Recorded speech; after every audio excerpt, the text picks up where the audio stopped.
ప్రాణమా ప్రాణమా ప్రాణమా నీకే ఆరాధన ఆరాధనై యేసునికే ఆరాధనై ఆరాధనై యేసు ఆరాధనై ప్రాణమా ప్రాణమా నా ప్రాణమా యేసు నీకే ఆరాధన హల్లెలూయా హల్లెలూయా ఆమేన్ హల్లెలూయా.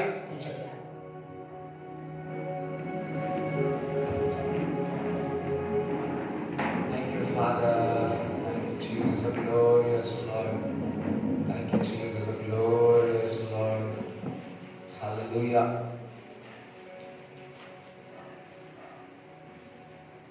నా దేవుడు మాట్లాడే దేవుడు. మరి గత వారము మరి దేవుని ఒక వాక్కు ద్వారా మనతో మనందరితో ప్రత్యక్షమవి మరి ఏ విధంగా దేవుడు మనతో మాట్లాడతాడో మరి మనతో గత ఆదివారం మాట్లాడి ఉన్నాడు. ఉపాస ప్రార్థనలు మంగళవారం నుంచి మొదలైనాయి, అప్పుడు కూడా మాట్లాడుతూ ఉన్నాడు. ఉదయకాలం మీకు కూడా తెలుసా, ఉదయకాలం కూడా మాట్లాడాడు. ఎవరు మాట్లాడారు? దేవుడు మాట్లాడాడు. ఇప్పుడు కూడా దేవుడు మాట్లాడుతాడు. మరి దేవుడు మాట్లాడేటప్పుడు నీకు వినాలని ఆసక్తి ఉంటే నీకు వినబడతాడు. వినాలని ఆశ లేకుండా ఏదో కూర్చున్నామో పోయినామో అన్నట్టుంటే, ఏదో ఆలోచనలతో వస్తే, ఏదో ద్వేషంతో వస్తే, ఏదో చేదుతో వస్తే, ఏదో అసమాధానాలతో వస్తే, ఎవరి మీద కోపం పెట్టుకొని వస్తే మీరు దేవుని యొక్క వాక్యమును, దేవుడి మాటలు మీరు వినలేరు, అది గ్రహింపలేరు. చాలా మంది మరి హృదయంలో ఇటువంటివి పెట్టుకొని మనం దేవుని మాట వినడానికి దేవుని వాక్యం చదివిన ఏదో పేపర్ చదివినట్టు ఉంటుంది. పేపర్ అని అర్థమవుతుందేమో కానీ దేవుని వాక్యం ఏది కూడా హృదయంలో వెళ్ళదు. చాలా మంది 10 అధ్యాయాలు చదివిన అంటారు. 10 అధ్యాయాల్లో ఒక్క మాట అయినా వారి హృదయంలో ఉందంటే ఒక్క మాట కూడా ఉండదు. ఎందుకనగా వారి హృదయం దేవుడికి దూరంగా ఉంది. వారి హృదయం దేవుడికి సమాధానంగా లేదు. ఇతరులు దేవుడితో సమాధానం లేదు, మనుషులతో కూడా సమాధానం లేదు. చాలా మంది అనుకుంటారు మనుషులతో సమాధానం లేకపోతే దేవుడితో సమాధానం లేదు. లేదు, నువ్వు దేవుడితో సమాధానం ఉన్న వ్యక్తి మనుషులతో కూడా సమాధానం ఉంటాడు. మనుషులతో సమాధానం ఉన్న వ్యక్తి దేవుడితో కూడా సమాధానంగా ఉంటాడు. నీలో చేదు పెట్టుకొని, దేశం పెట్టుకొని, కోపం పెట్టుకొని మనము దేవుడు నాతో మాట్లాడాలి అని అంటే దేవుడు మాట్లాడతాడు, కానీ నువ్వు గ్రహించలేవు. మరి మనం చూసినట్లయితే బైబిల్లో ఒక గుడ్డివాడు ఉన్నాడు. మరి యేసుక్రీస్తు ప్రభు ముందు వెళుతా ఉంటే ఎవరని అడిగాడు. అడిగితే దావీదు కుమారుడు అన్నాడు. మరి అనేక మంది రోగస్తులు ఉండవచ్చు, అనేక మంది గుడ్డివారు ఉండవచ్చు ఆ రోడ్డు పైన, కానీ ఈయన ఒక్కడే పిలిచాడు, దావీదు కుమారుడా, దావీదు కుమారుడా, నన్ను రక్షింపు, నన్ను స్వస్థపరచు అన్నాడు. నాకు తెలిసి అక్కడ ఎవరు కూడా ఆ ప్రార్థన చేయలేరు, ఎవరు కూడా క్రీస్తును పిలవలేరు. మరి ఇతరు కనుగొనింది, మరి ఇతరులు కనుగొనలేకపోయారు. ఎందుకో వారి దేవుడికి అంటే గుర్తుపట్టలేకపోయాడు. చాలా సార్లు దేవుడు మనతో మాట్లాడినప్పుడు మనం గ్రహించలేకపోతాం. గ్రహింపు అందుకే దేవుడు అడగాల, వివేచన జ్ఞానం కావాలా, గ్రహింపు డిజైర్ స్పిరిట్ మనకు కావాలా, డిజైనింగ్ స్పిరిట్ మనకు కావాలా, గుర్తుపట్టే విధంగా మనకు ఆ జ్ఞానం దేవుడు మనకు ఇచ్చిన దాక. మరి వాక్యం ద్వారా దేవుడు మాట్లాడతాడు, దర్శనాల దేవుడు మాట్లాడతాడు, ప్రవచనాల ద్వారా మాట్లాడుతూ ఉంటాడు. మరి ఇది మనుషుల దగ్గర నుంచి వచ్చిందా? దర్శనము మరి అపవాది తీసుకొచ్చి మనసులో పెట్టేదా? ఒకవేళ నీకుగా ఆలోచించుకున్న దర్శనమా, లేదా నీ సొంతగా వాగ్దానమా, ఇవన్నీ ఆలోచనలు ఉండవచ్చు. కానీ నీకు దేవుని యొక్క స్వరము, నా గొర్రెలు నా స్వరము వింటాయన్నారు కాబట్టి నువ్వు వినగలిగితే, నువ్వు గ్రహించగలిగితే, ఆ తగ్గింపు స్వభావం నీకుంటే, చూడండి ఎవరు దేవుని యొక్క స్వరం వినగలుగుతారో తెలుసా? దేవుని ఎదుట ఎవరైతే తగ్గించుకుంటారో వారు దేవుని స్వరం వింటారు.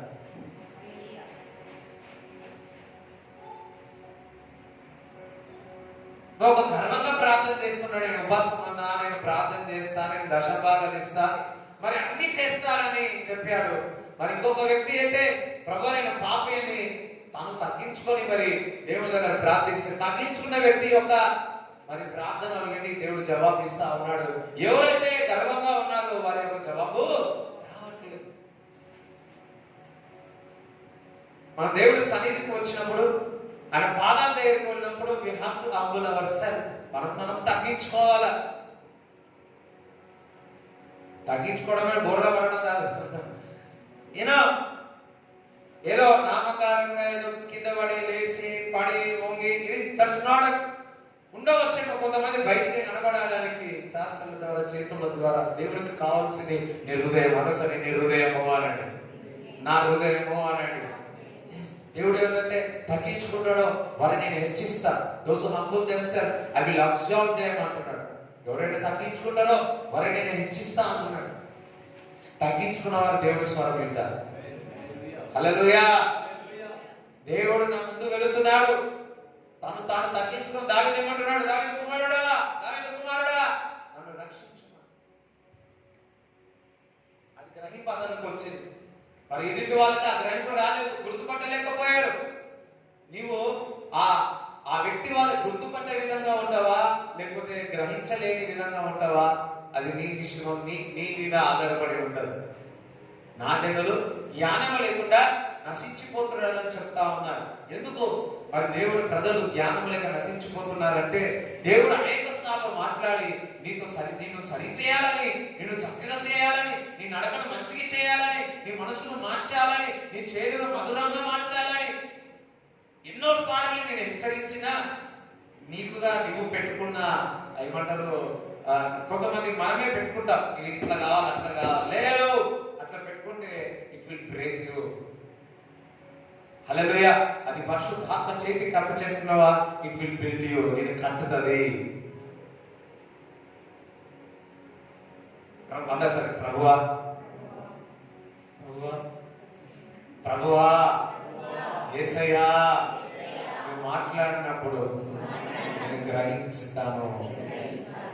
ఆ జ్ఞానము నాకు దయచేయి ప్రభువా, నాకు దయచేయి ప్రభువా. మరి ఒక ప్రవక్త ఉన్న రాజు గారికి మంచి ప్రవచనం చెప్పమంటే దేవుడికి ప్రవచనం చెప్పాడు. దేవుడు ఒక మాట్లాడాడు, భోజనం చేయండి సార్ అని చెప్పాడు. ప్రవక్త అన్నాడు, నువ్వు భోజనం చేయండి అక్కడ, ఇద్దరు వచ్చి చెప్తారు భోజనం చేయండి. దేవుడు రాజే చెప్తాడు, బంగారం తీసుకో, ఇంకా ఆహారం నేను అని చెప్తే నాకు వద్దు, నేను దేవుడు నాకు చెప్పాడు, నాకు వద్దని చెప్పాడు. సో దారిలో వెళ్తుంటే ఇంకొక రోజు భోజనం పెట్టమంటే భోజనం పెట్టలేదు. దారిలో ఇంకా దూరం పోతుంటే ఒక పెద్ద ప్రవక్త వచ్చినాడు. పెద్ద వచ్చి, నేను కూడా దేవాలయమనే, నేను కూడా పెద్ద ప్రవక్త, ఓల్డ్ ప్రాఫెట్ని. సో నేను దేవుడు నాకు వచ్చి చెప్పినాడు నువ్వు తినవని అంటే, అవునా అవునా అని చెప్పి పోయి తిన్నాడు. అది అంటే దేవుడు మాట్లాడింది ఒకటి, అదే దేవుడు అతనితో ప్రభా ఇది సత్యమా కాదా అని అంటే బాగుండదేమో. ఇంతమందికి అర్థం.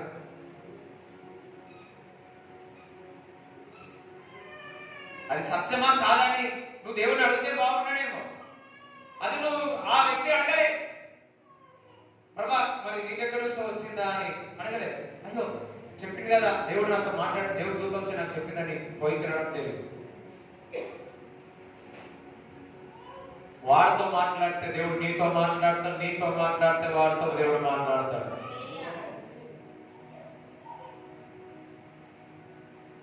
ఒకసారి యేసయ్య గారి దగ్గరికి ఒక వ్యక్తి వచ్చి, దేవుడు నాతో మాట్లాడి మీ దగ్గర పరిచయం చేయమంటే, అవునా పేరు తీసుకున్నాడు, మొబైల్ నెంబర్ తీసుకున్నాడు.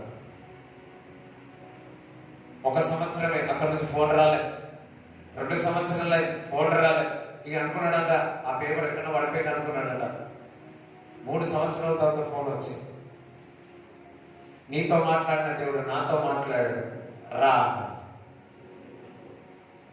అక్కడ నీతో మాట్లాడితే నాతో మాట్లాడు. నీకు తినమని చెప్తే,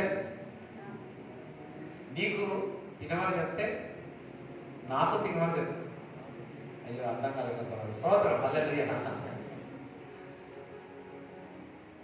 చాలా మంది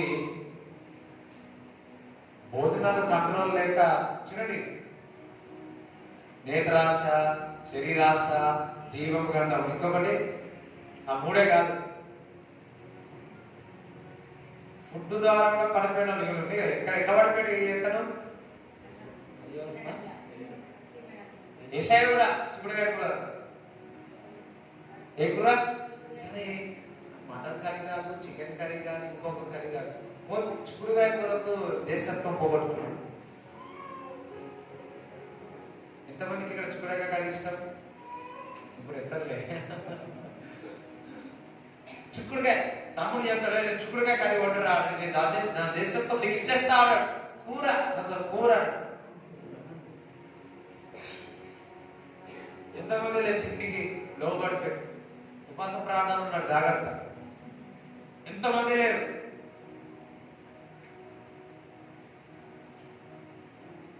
ఆ వ్యక్తి భోజనం, మరి ఎందుకు భోజనం విషయం చెప్తున్నారు నాకు తెలియదు. హల్లెలూయా. కొంతమంది పరిచయం చేసే వాళ్ళు కూడా తిని తిని తిని తిని తిని భోజనం తినాల, ఎక్కువ తిని పరిచయం కూడా దూరం అవుతారు. అపవాది భోజనం ద్వారా కూడా పడేస్తుంది. హల్లెలూయా. దేవునికి స్తోత్రం చెప్తారా? దేవునికి స్తోత్రం చెప్తారా? హల్లెలూయా, హల్లెలూయా. అందరూ సరే, ప్రభువా నువ్వు నాతో మాట్లాడినప్పుడు గ్రహించే స్వభావము నాకు దయచేయి, నాకు దయచేయి. ఏ విధంగా నాతో మాట్లాడినా, దర్శనాల ద్వారా కానీ, కళల ద్వారా కానీ, వాక్యం ద్వారా కానీ, దైవజనుల ద్వారా కానీ, నా స్నేహితుల ద్వారా కానీ, పరిస్థితుల ద్వారా కానీ నీవు నాతో మాట్లాడినప్పుడు నేను గ్రహించాలా, నేను గ్రహించాలి. ఆ జ్ఞానము, ఆ వరము నాకు దయచే ప్రభువా.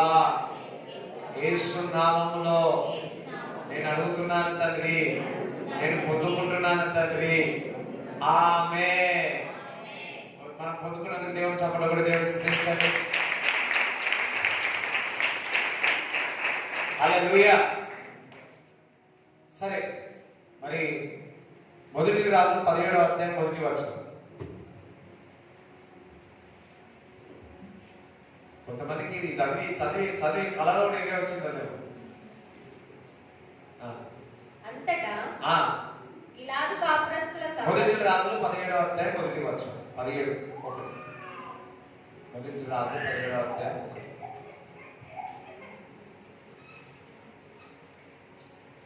అంతటా గిలాదు కాపురస్తుల సంబంధియును తిష్బీయుడైన ఏలీయా ఆహాబు వద్దకు వచ్చి, ఎవరి సన్నిధిని నేను నిలవబడి ఉన్నానో ఇశ్రాయేలు దేవుడైన ఆ యెహోవా జీవము తోడు, నా మాట ప్రకారం కాక ఈ సంవత్సరములలో మంచైనను వర్షమైనను పడదని ప్రకటించాడు.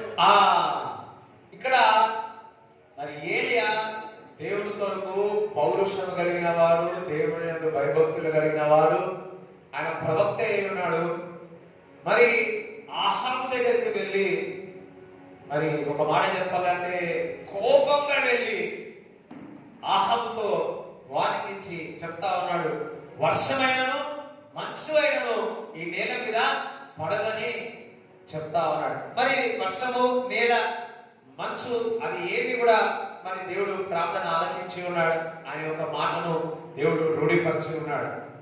మరి ఆహాబునే ఎందుకు మరి వెళ్ళాడు అని అంటే, ఆహాబు దేవుడి ద్వారా అభిషేకింపబడిన వ్యక్తి అయినప్పటికీ దేవుడి వైపు కాకుండా మరి ఆ విగ్రహాల వైపు చూపించున్నాడు కాబట్టి, ప్రజలను అటువైపు తిప్పి ఉన్నాడు కాబట్టి, మరి ఆ కోపముతో ఏలియాకు ఆ కోపము ఆ ఏలియాకు కోపం. దేవుడి బిడ్డలే, కానీ అపవాది మెల్లగా ఏం చేస్తుంది? ఆహాబును తిప్పింది. ఇందాక చెప్పాడు కదా, ఎవరు ఆ దైవజనుడు మాట ద్వారా తప్పి ఆ భోజనం తిని మరి ప్రాణాలు పోగొట్టుకున్నాడు. ఆహాబు కూడా మరి జెజబెల్ యొక్క మాటలు విని తను కూడా తప్పు మార్గంలో వెళ్ళిపోతా ఉన్నాడు, వెళ్ళిపోయి ఉన్నాడు. ఆయననే వెళ్ళిపోవడమే కాదు, ఇశ్రాయేలు ప్రజలందరూ కూడా మరి దేవుడి వైపు కాకుండా మరి బాల విగ్రహం వైపు తిప్పుతా ఉన్నాడు. మరి ఆహాబు అనే వ్యక్తి, ఏలియా అనే వ్యక్తి, ఏలియా రాజు దగ్గరికి వెళ్ళి, ఇదిగో వర్షమైనను మంచైనను ఈ నేల మీద పడదని ఒక గొప్ప పెద్ద మాటనే అనేసి ఉన్నాడు. పెద్ద మాటనే అనేసి ఉన్నాడు. ఎందుకు?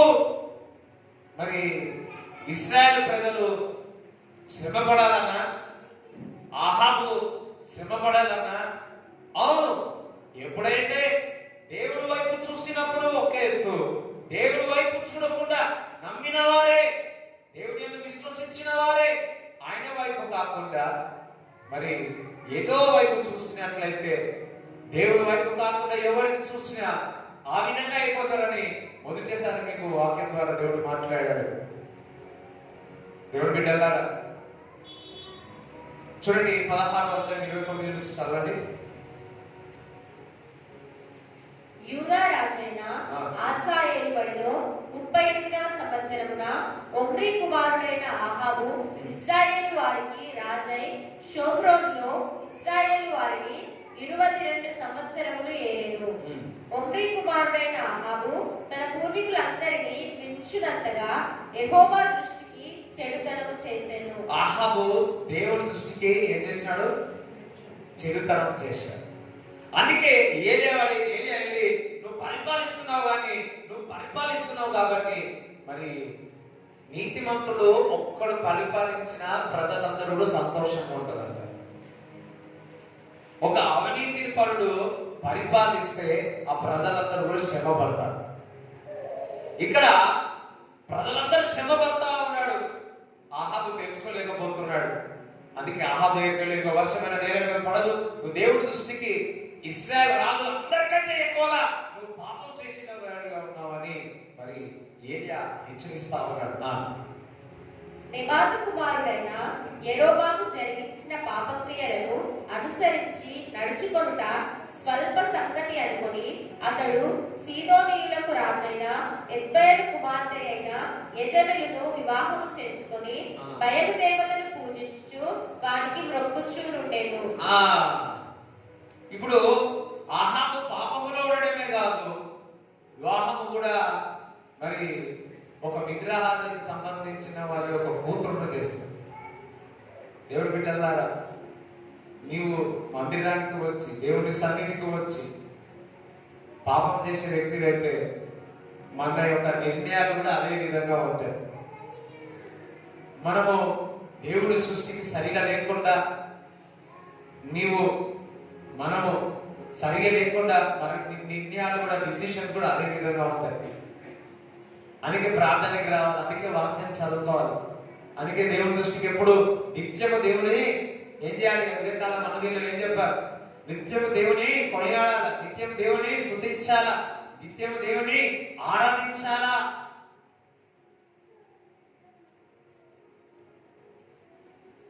ఆహాబు దేవుడే బ్లెస్ చేసినాడు, దేవుడే అభిషేకించినాడు. బట్ ఆయన అటు కాకుండా ఇంకొక వైపు తిరుగుతున్నాడు.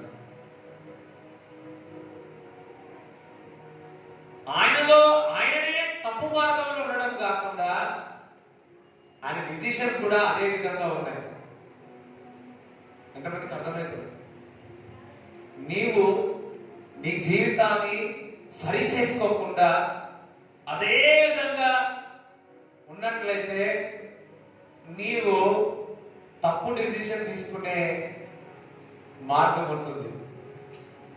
అందుకే ఆయన వాక్యం ద్వారా మాట్లాడితే, ఆయన వాక్కు ద్వారా మాట్లాడితే నువ్వు సరి చేసుకుంటే నీ జీవితము కూడా సరైన నిర్ణయం తీసుకుంటావు.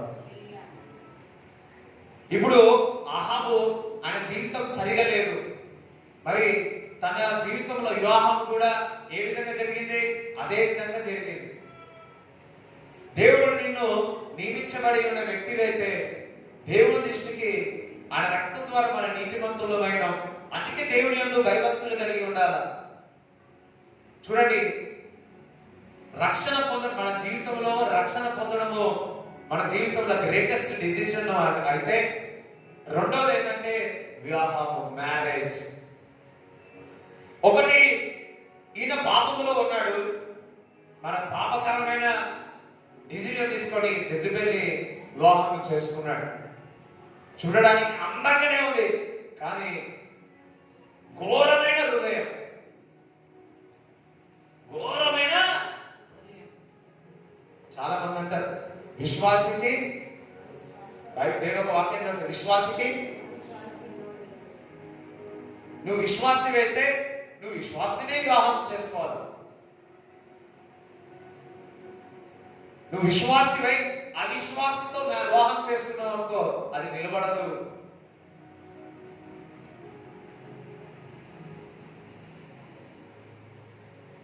అని దేవుడు ఒక లేఖనం చెప్తాను, లేఖనంలో వివరించింది. విశ్వాసకి అవిశ్వాసకి జోడి ఎక్కడ? అవిశ్వాస. కొంతమంది మా ప్రార్థన వాక్యము మందిరానికి వస్తారు, వచ్చేవారు కూడా అవిశ్వాసులే ఉన్నారు. ఈ మధ్యకాలం ఇదే డేంజర్ ఎక్కువ. They say prayer, they say స్తోత్రం, హల్లెలూయా, కానీ వారి విశ్వాసులకు ఉండాల్సిన ఆ తత్వం వారికి ఉండలేకపోతా ఉంది. అందుకే దేవుడు బిడ్డలారా, నువ్వు దేవుడితో సహవాసం చేసినట్లయితే, దేవుడితో దగ్గర స్వభావం కలిగిన వ్యక్తి అయితే, నీ జీవితంలో కూడా సరైన నిర్ణయం తీసుకుంటా. నువ్వు ప్రార్థనకు వచ్చి దేవుడు మాట్లాడినప్పుడల్లా దేవుడు మాటకు లోబడినట్లయితే, దేవుడు నువ్వు సరైన నిర్ణయం తీసుకుంటా. దేవుడు నీతో మాట్లాడాలనుకుంటున్నావు, దేవుడు నాతో మాట్లాడాలనుకుంటున్నావు, కానీ మనం పాపములో ఉన్నట్లయితే, పాప జీవితంలోనే జీవించినట్లయితే, అదే కొనసాగించినట్లయితే మన నిర్ణయాలు తప్పుకపోతాయి, మనం భయపేస్తాం. వాస్తవం కాదు, వాస్తవం కాదు. కానీ కానీ కానీ నువ్వు మందిరంలో వచ్చిన వ్యక్తి అయితే, నువ్వు పాడాలని ఆశపడిన వ్యక్తి అయితే, నా కాలు సరిగా లేదు, నా నడత చక్కగా లేదు, ఆయన నేను మందిరంలో వచ్చి దేవుడు కృపను పొందుతాను, నేను ఏ రోజైనా నేను చక్కగా నిలబడాలని నువ్వు ప్రయాసపడి నువ్వు దేవుడి మందిరానికి వస్తే, నీ నిర్ణయాలు దేవుడి నిర్ణయాలుగా మారుతాయి. మనం బలహీనులమే, బలహీనులమే, సరిగా నిలబడలేమేమో, చక్కగా లేవేమో, అయినప్పటికీ ప్రభువా నువ్వు నన్ను చక్కగా చేయి, నేను తగ్గించుకుంటున్నా అని ఒక తగ్గింపు స్వభావంతో దేవుడి దగ్గరికి వచ్చినట్లయితే, పేతురు మరి అనేక సార్లు పడిపోయినప్పటికీ, శిష్యులు అనేక సార్లు పాడిపోయినప్పటికీ మరలా వారిని తిరిగి తెప్పించి, వలలు పేతురైతే వల వేయడానికి వెళ్ళాడు, అదే మార్గంలో వెళ్ళడానికి వెళ్ళాడు, అన్న మరలా దేవుడు దగ్గర చేర్చుకొని దేవుడు వారి ద్వారా అనేకమైన అద్భుతాలు, ఆశ్చర్యక్రియలు చేసి ఉన్నాడు. You may fail. నీతిమంతుడు 7 మార్లు పడిపోయాడు, అలా లేస్తాడు, అలా లేస్తా అన్నాడు. నీకు కావాల్సింది ఒకటి, 7 పడిపోయిన వ్యక్తి మళ్ళా అనుకుంటాడు, నేను ఏ విధంగా దేవుడి కొరకు నిలబడాలా. రెండోసారి పడిన వ్యక్తి ఏ విధంగా దేవుడి కొరకు నిలబడాలా. ఆ దాహము, ఆ తృష్ణ, ఆ మంట నీలో ఉన్నప్పుడు దేవుడు వాడుకుంటాడు. ఆహాబుకు అది ఏం లేదు, ఆహాబుకు అది లేదు. అదే ముసుగులో ఉన్నాడు, అదే పాప ముసుగుల్లో ఉన్నాడు, అదే భ్రమలో ఉన్నాడు. అలవాటు లేదు, దేవుడు మందిరానికి వెళ్ళే అలవాటు లేదు, దేవుడు వాక్యం చదివే అలవాటు లేదు, దేవుడు శాస్త్రం చదివే అలవాటు లేదు, దేవుడు శుద్ధించే అలవాటు లేదు, కనీసం మందిరానికి వచ్చిన బావుడు అది అలవాటు లేదు. ఏదో క్రిస్మస్ కి ఈస్టర్కి వస్తే సరిపోదు. మరలా దేవుడు నాకు ఏం చేసినాడు, ఏం చేయాలి, ఏం చేయాలి? బ్లండర్ మిస్టేక్ ఏంటంటే, ఆహాబ్ చేసింది ఎవరిని వివాహం చేసుకోవడం,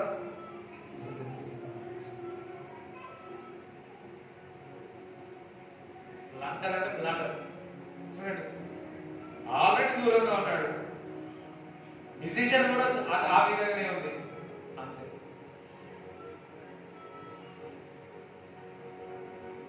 దేవుడి మాటకు లోబడదా?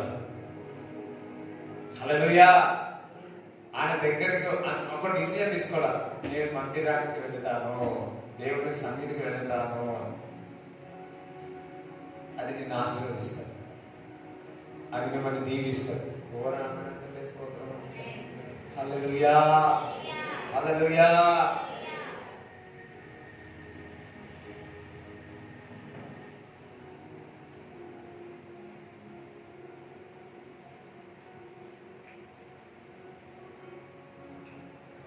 రైట్, హల్లెలూయా. మలాకి మొదటి అధ్యాయము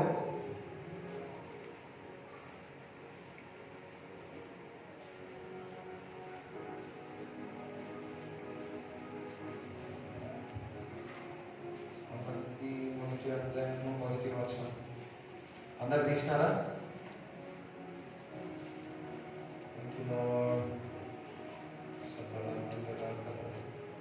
రైట్. ఇశ్రాయేలీయులను గురించి మలాకి ద్వారా పలుకబడిన యెహోవా వాక్కు. ఇప్పుడు మరి ఏలియా ఆహాబుకి ఎందుకు వెళ్ళి చెప్పాడు? ఆహాబు ఆయన కాకుండా ఆయనతో పాటు తన ప్రజలను, ఇశ్రాయేల్ ప్రజలను కూడా విగ్రహారాధన వైపు తిప్పుతా ఉన్నాడు. అందుకే వెళ్ళి మరి ఏలియా ఆహాబుకి హెచ్చరిస్తా ఉన్నాడు. ఏలియా ఎందుకు అంటే ఆ హెచ్చరింపులో ఇశ్రాయేల్ ప్రజలందరూ కూడా దేవుడి వైపు తిప్పాలని. రెండోది, యెహోవా ఇశ్రాయేలును ప్రేమిస్తా ఉన్నాడు. చూడండి, అనేక సార్లు దేవుడిని హెచ్చరిస్తున్నాడు. దట్ మీన్స్ దేవుడిని ప్రేమిస్తున్నాడు. అనేక సార్లు హెచ్చరించు సరి చేసుకోవాలని చెప్పడం అంతే కూడా నిన్ను ప్రేమిస్తా ఉన్నాడు. సామెతల గ్రంథంలో ఉంది, పిల్లవాడి వెంట పట్టకపోతే వారి మీద ప్రేమన లేదా. తల్లిదండ్రులుగా పిల్లల యొక్క వారి యొక్క నడతను చూసి సరిచేసేయాల్సిన బాధ్యత తల్లిదండ్రుల మీద.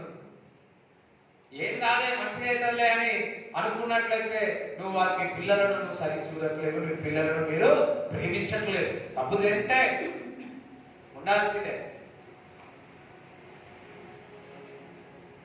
ఎంత దుర్మార్గుడైనా, ఎంత హంతకుడైనా వారి పిల్లలకు హంతకుడు కావాలని కోరుకుంటారా? లేదు, మా పిల్లడు మంచిగానే ఉండాలి, నాలాంటి జీవితం వీరికి రావద్దన.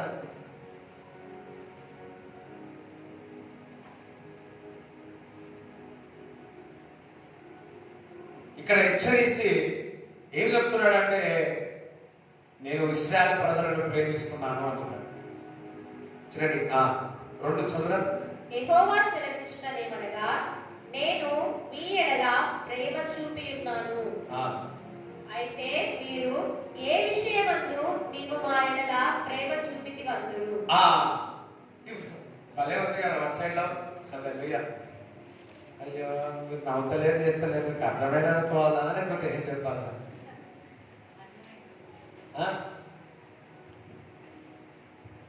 ఇక్కడ ఇశ్రాయేల్ ప్రజలు చెప్తున్నాడు, నేను నిన్ను ప్రేమిస్తున్నాను. ఇశ్రాయేల్ ప్రజలు ఏమంటున్నారు?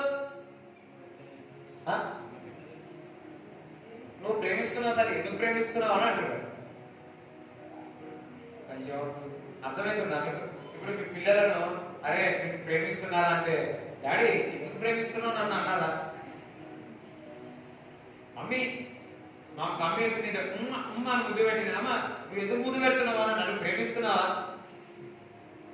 చిన్నపిల్లలు అంటారా, మమ్మీ అంటే ఇష్టమా డాడీ అంటే ఇష్టమా?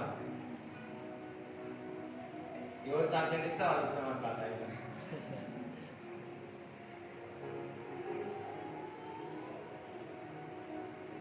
ఇక్కడ ఇశ్రాయేల్ ప్రజలు చెప్తా ఉన్నాడు ఏమని? ఏ ఇశ్రాయేల్ ప్రజలారా, నేను నిన్ను ప్రేమిస్తున్నాను. ఇశ్రాయేల్ ప్రజలు ఏమంటారు తెలుసా? సరే ప్రేమిస్తున్నావా, ఎందుకు ప్రేమిస్తున్నావు అంటే దేవుని యొక్క ప్రేమను కూడా తెలుసుకోలేని పరిస్థితుల్లో ఇశ్రాయేల్ ప్రజలు ఉన్నారు. హెవెన్లీ ఫాదర్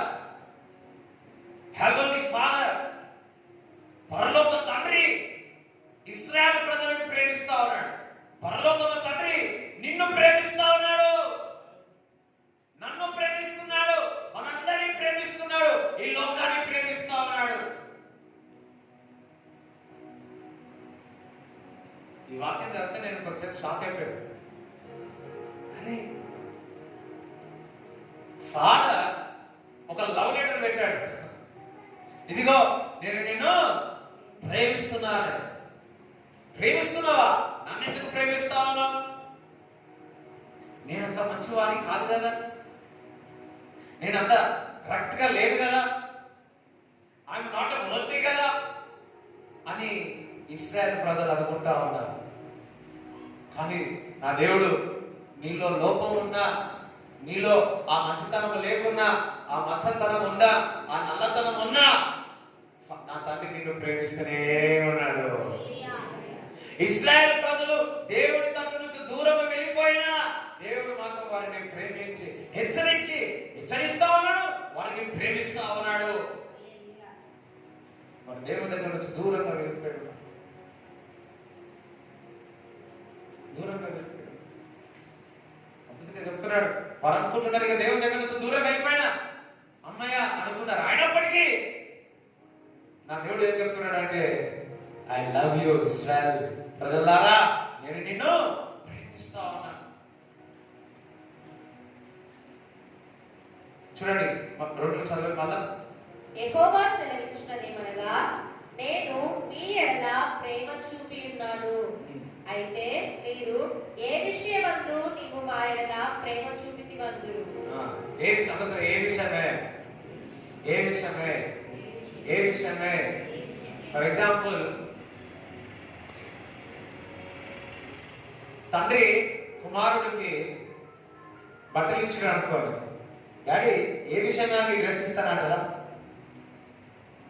అయ్యే చెప్పండమ్మా.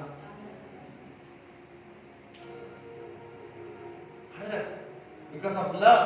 కానీ ఇక్కడ ఇశ్రాయేల్ ప్రజలు అడుగుతా ఉన్నారు, ఏ విషయమైనా నువ్వు ప్రేమిస్తున్నావు, ఏ విషయమైనా డ్రెస్ ఇస్తున్నావు? లవ్.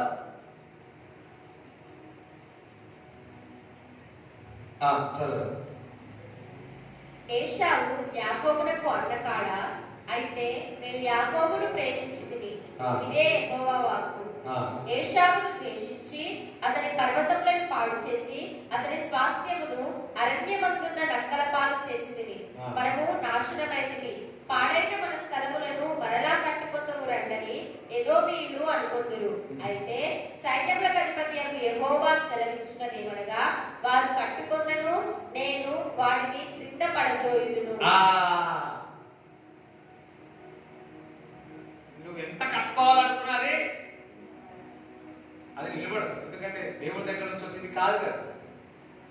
ఏదైనా కానీ దేవుడి ప్రేమ ద్వారా దేవుడు బయలుపరిచినప్పుడు కట్టినప్పుడు నిలబడుతుంది, లేదా నిలబడదు. ఎన్ని రాజాలు వచ్చినా దేవుడు ఆ అనుమతిస్తేనే ఆ రాజు వెళుతున్నాడు తప్ప మరి ఇంకొకటి వారు ఇచ్చాడు ఛాన్స్ అంతే, లేకపోతే అది విరిగిపోతుంది. హల్లెలూయా. ఈరోజు మరి దేవుడి దగ్గర నుంచి దూరంగా వెళ్ళి మీ యొక్క బిల్డింగ్ ని, మీ యొక్క కుటుంబాన్ని, జీవితానికి విరగొట్టుకున్నారేమో కానీ ఈరోజు ఆయన అభిషేకించడం ద్వారా మరలా నీ ఇల్లును కట్టుకుంటున్నాం. అలసిపోయినా నేను అలసిపోయినట్టున్నాను. అందరం ఒకసారి చెప్పండి, దేవునికి స్తోత్రం చెప్పండి. హల్లెలూయా. పాట పాడడం.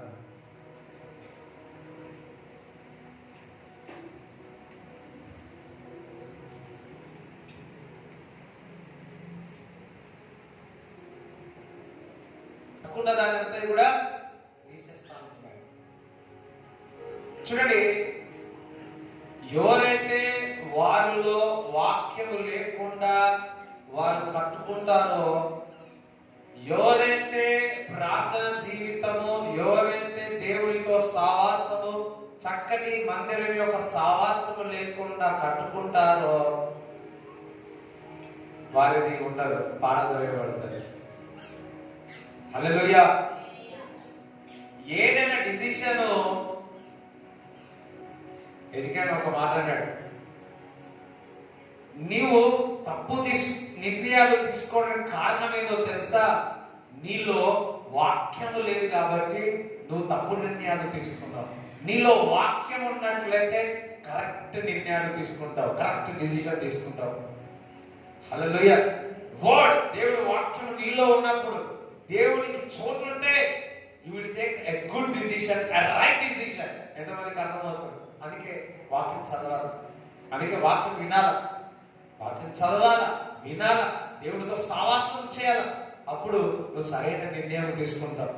చాలాసార్లు కోపంగా తీసుకుంటారు కదా నిర్ణయాలు, అది నిలబడవు. కొంతమంది దుఃఖంలో కూడా కొన్ని నిర్ణయాలు తీసుకుంటారు, తొందరపడే, అవి నిలబడవు. తొందరపాటుతో నిలబడవు. సంతోషంగా ఏదైనా మాట, కొంత సంతోషంగా ఉన్నారనుకో 10 లక్షల కోట్లు కూడా ఇచ్చేస్తారు. You have to think.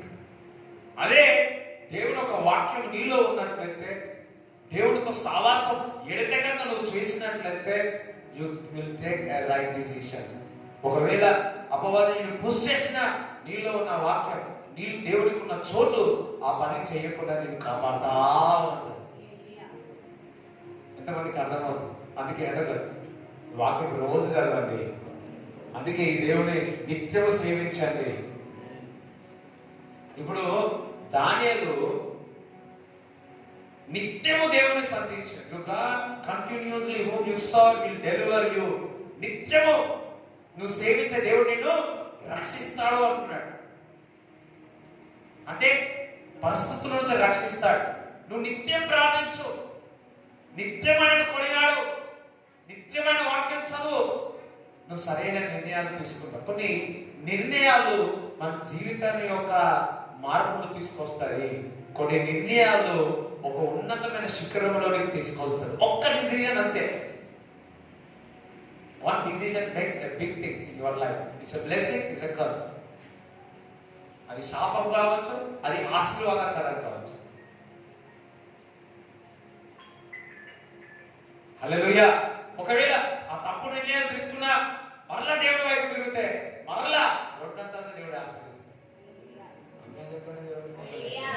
హల్లెలూయా. ఇంకా చదువురా, ఇది 5 చదువు. కన్నులారా దానిని చూచి ఇశ్రాయేలీయుల సరిహద్దులలో యెహోవా బహుగనుడుగా ఉన్నాడని మీరందరూ. ఇంకా చదువు. కుమారుడు తన తండ్రిని గణపరచును గదా, దాసుడు తన యజమానుని గణపరచును గదా. నా నామమును నిర్లక్ష్య పెట్టి యాజకులారా, నేను తండ్రినైతే నాకు రావలసిన ఘనత ఏమాయను? నేను యజమానుడనైతే నాకు భయపడేవాడు ఎక్కడ ఉన్నాడు అని సైన్యములకు అధిపతి యెహోవా మిమ్మును అడగగా, ఏమి చేసి నీ నామమును నిర్లక్ష్య పెట్టి? ఇక్కడ కుమారుడు తండ్రిని గణపరుస్తాడు, సర్వెంట్ ని మాస్టరు గణపరుస్తాడు, దాసుని యజమానిని గణపరుస్తాడు, యాజకుడు కూడా మర్చిపోతా ఉన్నాడు. అంటే ఇశ్రాయేలు ప్రజలు దేవునికి చెందాల్సిన ఘనత ఇవ్వట్లేదు, దేవునికి చెందాల్సిన మహిమ ఇవ్వట్లేదు. ఎందుకంటే వారు దేవుడి దగ్గర నుంచి దూరంగా వెళ్ళిపోయి ఉన్నారు. వారు దేవుడి దగ్గర నుంచి దూరంగా వెళ్ళిపోయి ఉన్నారు. ఆయన నిన్ను కాపాడుతున్నాడు కదా, ఆయన నిన్ను రక్షిస్తున్నాడు కదా, అది మర్చిపోయి ఉన్నారు. అయితే దేవుడు నిన్ను ప్రేమిస్తున్నాడు. దట్ మీన్స్ ఆయన నిన్ను రక్షిస్తున్నాడు. దేవుడు నిన్ను ప్రేమిస్తున్నాడు, ఇశ్రాయేలు ప్రజలు ప్రేమిస్తున్నాడు, ఆయన నీకు కాపరిగా ఉన్నాడు. దేవుడు నిన్ను ప్రేమిస్తే ఏమవుతుంది? ఏ తెగులు నీ గుడారం నీకు సమీపించదు. మరి దేవుడు నిన్ను ప్రేమిస్తే ఏమవుతుంది? రూపింపబడిన ఏ యాగము వర్ధిల్లదు. దేవుడు నిన్ను ప్రేమిస్తే నువ్వు పచ్చిగల చోట నిన్ను పరంగా చేస్తాడు. దేవుడు నిన్ను ప్రేమిస్తున్నాడు కాబట్టి ఆయన ఇశ్రాయేలు కాపాడేవాడు కునుకడు, నిద్రపోకుండా దేవుడు నిన్ను కాపాడుతా ఉన్నాడు. అందుకే ఆయన ప్రేమను మనం పొందుకోవాలా. తల్లి అయినా కొడుకు తీస్తాడు, తండ్రి అయినా కొడుకు తీస్తాడు. నా దేవుడు ఆయన రక్తంలో కడగబడిన వారిని చూచుటకు కొనుక్కుండా నిన్ను చూస్తా ఉన్నాడు. అది దేవుడి ప్రేమ అంటే.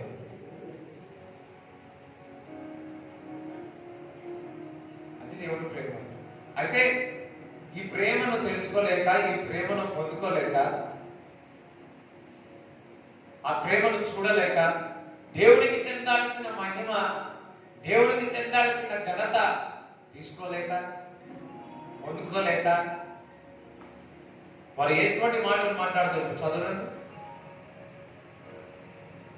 నేను తండ్రినైతే నాకు రావాల్సిన ఘనత ఏమాయను, నేను యజమానుడనైతే నాకు భయపడు వాడు ఎక్కడ ఉన్నాడు అని సైన్యములకు అధిపతి యెహోవా మిమ్మును అడగగా, ఏమి చేసి నీ నామమును నిర్లక్ష్య పెట్టితిమని మీరందరూ. అసలు ఏం చేసినావు, నీ నామమును నిర్లక్ష్యం చేసినాము అని మళ్ళీ రిటర్న్ క్వశ్చన్ అడుగుతూనే ఉన్నారు. అంటే వాళ్ళు అనుకుంటున్నారు దేవుడిని నేను గడపరుస్తున్నానని, వాడు అనుకుంటున్నాడు దేవుడిని మేము చేస్తా ఉన్నాం. అప్పుడు దేవుడు ఏమైనా ఆచరించిన చదవండి. నా బలిపీఠము మీద అపవిత్రమైన భోజనమును మీరు అర్పించుచు. ఏ భోజనం పెడుతున్నారు దేవుడికి? ఏమైనా ఇవ్వాలంటే ఏమనుకుంటున్నారు? అదే 10 రూపాయలు చినిగిపోయినది. దేవుడికి శ్రేష్టమైనది ఇవ్వాలి, దేవుడికి శ్రేష్టమైనది ఇవ్వాలి. ఏదో దేవుడికి వచ్చేటప్పుడు ఏదో అని ఇచ్చేవాళ్ళు ఉన్నారు. నువ్వు ఆ విధంగా ఇస్తున్నావంటే నువ్వు దేవుడిని గణపరచట్లేదు. ఎంతమందికి అర్థమైంది?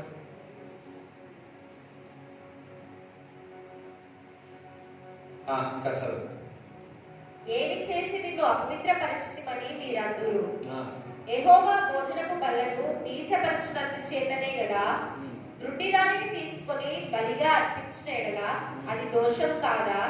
పుట్టిదానినైనను రోగం గల దానినైనను అర్పించిన ఎడల అది దోషం కాదా? అట్టి వాటిని నీ అధికారికి నీవిచ్చిన ఎడల అతడు నీకు దయచూపునా, నిన్ను అంగీకరించునా అని సైన్యములకు అధిపతి అగు యెహోవా అడుగుచున్నాడు. ఇటువంటిది అసలు దేవుని మహిమపరచడం అంటే దేవుని దగ్గరికి శ్రేష్టమైనది తీసుకొస్తే అది దేవుడి దగ్గరికి గణపరచినట్టు. ఎట్లా తెలుస్తుంది తెలుసా? దేవుని గణపరచడం విషయంలో నీ ఇచ్చే ద్వారా విషయంలోనే అర్థమైపోతుంది.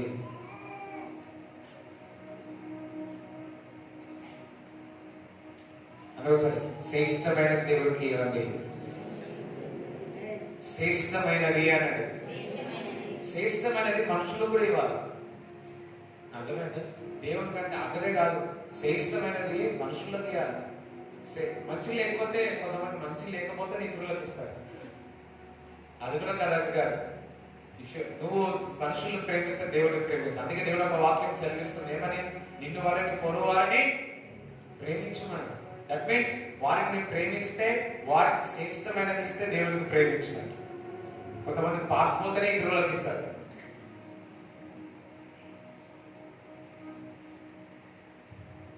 అది ఉన్నావా సైలెంట్ గా, అయ్యో సరే ఇది వరకు ఇవ్వకపోతే ఇప్పుడు నుంచి ఇవ్వాలి.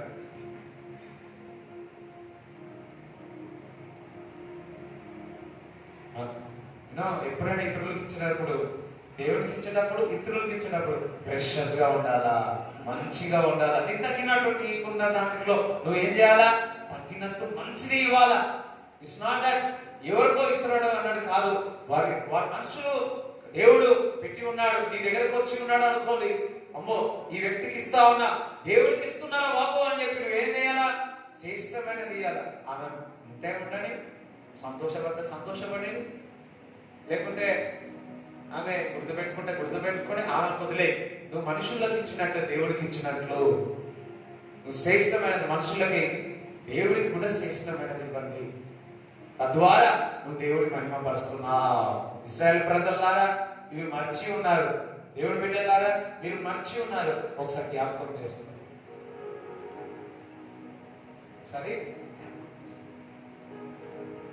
ఒకసారి మన ఒక డబ్బా పట్టుకొచ్చింది మా నాన్న, మా చుట్టాలు అవుతారు. అరే ఈ ఆంటీ ఇంతగానో పంపించింది, ఇంత ప్రేమ అనుకున్నాను. ఆ మూత తీస్తే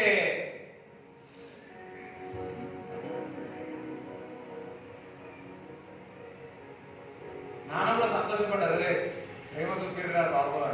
అది తీస్తే మళ్ళా ఇంకోసారి తెరవలేదు. అట్లుంది పరిస్థితి.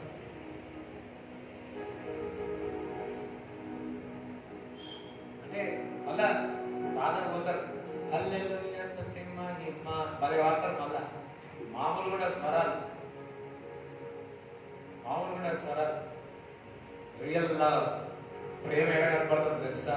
ఇచ్చుట విషయంలో ప్రేమ కనబడుతుంది. అందుకే నా యేసు క్రీస్తు ప్రభు సిలువలో రక్తము కార్చి ఆయన శరీరం నల్లగొట్టబడి ఆ ప్రేమ మనకు చూపించుకున్నాడు. ఒకసారి ఏసారి చెప్పబడింది.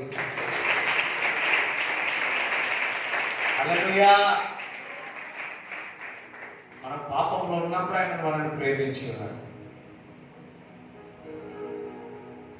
మన పాపంలో ఉన్నప్పుడు ఆయన మనను ప్రేమించి ఉన్నాడు.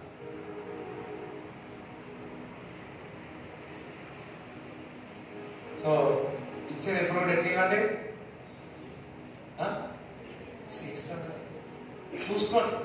ఇచ్చేటప్పుడు ఇంట్లోనే పరీక్షించుకొని రండి. ఇతరులకు ఇచ్చేటప్పుడు మంచిది ఇవ్వండి.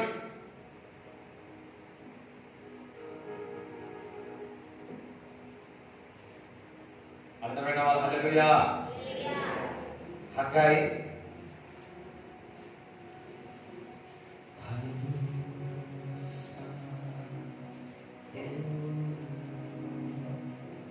హగ్గాయి 1వ అధ్యాయము 1వ వచనం. అందరూ తీసినారా? చదువు. రాజైన దర్యావేషు ఏర్పడియందు 2వ సంవత్సరము 6వ నెల 1వ దినమున ప్రవక్తయగు హగ్గయి ద్వారా యూదా దేశము మీద అధికారియు షెల్తీయేలు కుమారుడునైన జెరుబ్బాబెలును ప్రధాన యాజకుడును యెహోజాదాకు కుమారుడునైన యెహోషువాకును యెహోవా వాక్కు ప్రత్యక్షమై ఇలాగు సెలవిచ్చెను. సైన్యముల అధిపతి అను యెహోవా ఆజ్ఞ ఇచ్చినదేమనగా సమయం ఇంకా రాలేదు. కాబట్టి సైన్యముల అధిపతి అను యెహోవా సెలవిచ్చినదేమనగా మీ ప్రవర్తనను గూర్చి ఆలోచించుకొనుడి. మీరు విస్తారముగా విత్తినను మీకు కొంచెమే పండెను. చూడండి, మీ ప్రవర్తన విషయాల్లో ఇశ్రాయేలు ప్రజలకు హెచ్చరించి చెప్తున్నాడు. మీ ప్రవర్తన ఒకసారి సరి చూసుకోండి, సరి చేసుకోండి అని చెప్తున్నాడు. ఏమని చెప్తున్నాడు? మీరు బహుగా విత్తనములు వేస్తున్నారు, అయినప్పటికీ విత్తనం వేస్తా ఉన్నారు, అయినప్పటికీ ఎంత తీసుకుంటున్నారు? పంట కొంచెం మాత్రమే తీసుకుంటున్నారు. చూడండి, దేవునికి వ్యతిరేకంగా దేవుని గణపరచకుండా నువ్వు ఏది చేసినా అది చూడడానికి కొద్ది రోజులు బాగానే ఉంటుంది, కానీ అది నిలబడదు. ఒకటి. రెండోది, నువ్వు విత్తనాలు బాగా వేస్తా ఉన్నావు, కానీ ఫలం మాత్రం కొద్దిగానే తీసుకుంటున్నావు. హల్లెలూయా. మళ్ళా మాట చదవండి, 6వ వచనం చదవండి. మీరు విస్తారముగా విత్తినను మీకు కొంచెమే పండెను. దేవునికి వ్యతిరేకంగా నువ్వు చేసినట్లయితే, అందుకే ఏలియా అహాబుతో అంటున్నాడు, మీకు ఎందుకు పంట రావట్లేదు తెలుసా? ఎందుకు వర్షం మంచి రాదు తెలుసా? మీరు దేవునికి వ్యతిరేకంగా ఉన్నారు కాబట్టి మీరు ఎంతగానో చేసినా కొంచెం పంటనే వస్తుంది. మీరు భోజనము చేయుచున్నను ఆకలి తీరకై ఉన్నది. ఎంత భోజనం చేసినా కడుపు నిండదు. ఉన్నారు అట్లా ఎవరైనా? 10 పూటలు తిన్నా సరే 4 పూటలు తిన్నా కడుపు నిండదు. అయ్యో, మీ ముఖాలన్నీ ఒక రకంగా పెట్టిన అర్థమవుతుందో లేదా? నేనెంత తెలుసుకోవాలా? వాస్తవం కదా. కొంతమంది తింటూనే ఉంటారు, కడుపు నిండదు.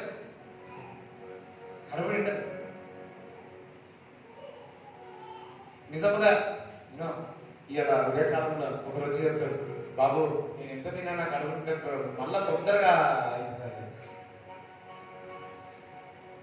నువ్వు దేవుడికి వ్యతిరేకంగా వెళితే, దేవుడికి వాక్యానికి వ్యతిరేకంగా వెళితే, ఆయన మాటకు లోబడినట్లే కాకపోతే నువ్వు ఎంత పంట వేసినా, ఎన్ని విత్తనాలు వేసినా ఫలం అనేది చక్కగా ఉండదు. అదే నువ్వు ఎంత ఆహారం తిన్నా, నువ్వు ఎంత ఆహారం ఇంటికి తీసుకువచ్చినా అది పురుగులు పట్టేస్తుంది. ఎంత ఆహారము నువ్వు తిన్నా అది నీ కడుపు నిండదు. వామో, ఘోరం కదా. 2 ఇడ్లీలు సరిపోతాయి మనకు. అట్లాంటి 10 ఇడ్లీలు తిన్నా చెప్పండి సరిపో. హల్లెలూయా. ఇంకా చదువు. పానము చేయుచున్నను దాహము తీరకై ఉన్నది. ఎంత తాగినా చలికాలం నీళ్ళు తాగుతాం ఎక్కువ. ఎండాకాలం నువ్వు చలికాలమైనా, ఎండాకాలమైనా, వానకాలమైనా, ఇంకొక కాలమైనా, ఏ కాలమైనా నీళ్ళు తాగిన వల్ల నీళ్ళు తాగబోతుంటేనే తాగండి. 4 లీటర్లు మీకు 10 లీటర్లు నీళ్లు తాగినా కానీ మళ్ళా తాగలానే ఉంటుంది. ఇదంతా దేవుడికి వ్యతిరేకంగా చేసేవారు. అది పరిస్థితి ఆహాబు రాజ్యంలో జరిగేది ఇవన్నీ. బట్టలు కప్పుకొనుచున్నాడు, చలి ఆగకుండాది. బట్టలు అన్ని వేసుకున్నా, చలికాలం వచ్చింది కదా, ఎన్ని వేసుకున్నా చలి ఆగట్లేదు. అసలు చలి ఆగట్లేదు. హీటర్ పెట్టుకున్నాం, ఇప్పుడు బడ్జెట్ వచ్చింది కదా, హీటర్, కూలర్ హీటర్ వచ్చింది, అది పెట్టుకున్నా నీకు చలి ఆగట్లేదు. ఎందుకు? బికాజ్ ఆఫ్ దేవుడికి వ్యతిరేకంగా. పనివారు కష్టము చేసి జీతము సంపాదించుకొనినను జీతము చిరిగిపోయిన సంచిలో వేసినట్టుగా ఉన్నది. ఓ, చచ్చిపోయినది చిరిగిపోయినది ఏమంటే బాగుంది. కవర్ ఏదైనా ఉందా? ఎవరైనా ఇస్తారా కవర్? చిరిగిపోయిన కవర్ అని ఏదైనా చూడండి. సత్రా ఇప్పుడు జీతం తీసుకొస్తున్నారు. జీతం తీసుకొచ్చి ఒక బ్యాగ్లో వేస్తున్నారు, ఒక సంచిలో వేస్తున్నారు. ఆ సంచిలో ఏముంది? అందులో రంధ్రం ఉంది. ఏమైతుంది? పడిపోతుంది. చాలా మంది అంటారు ఎంత సంపాదించినా ఏది మిగలట్లేదు. మిగలదు. ఎందుకంటే ఆ సంచికి ఏముంది? ఆ సంచికి ఏముంది? చిల్లు తెలుగులో ఏముంది? చిరిగిపోయినట్టుంది. నువ్వు బ్యాంకులో అమౌంట్ వేస్తా ఉన్నావు, ఎక్కడ నుంచి చిరిగిపోయింది. నువ్వు నీ యొక్క ట్యాంకులు అన్ని వాటర్ నింపుతున్నావు, అందులో హోల్ ఉంది. ఈరోజు దేవుడు మనల్ని అభిషేకించి ఎక్కడెక్కడ చిరిగిపోయిందంతా దేవుడు అతకబెట్టుకుంటున్నాడు. ఒకసారి చెప్పడం దేవుడు చూపిస్తాడు. హల్లెలూయా. వదిలేరా, మనంత మంచి కావాలి. చిరిగిపోయిందా? ఇది ఇదే. ఇప్పుడు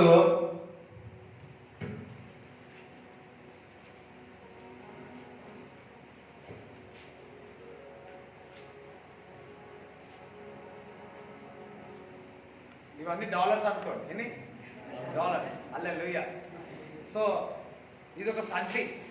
కష్టపడి పని చేసిన ఇల్లు వేసినాం, జీతం వచ్చింది 1,00,000 రూపాయలు, ఇల్లు వేసినాం, సేవ్ చేసినాం. మరలా అక్కడ నెలంతా అయిపోయింది. మళ్ళీ ఏం చేస్తున్నావు? సేవ్ చేసి ఇందులో వేసినాం. మళ్ళా ఎన్ని అయినొచ్చు? ఒక 4 లక్షలు అయినొచ్చు కదా. మళ్ళా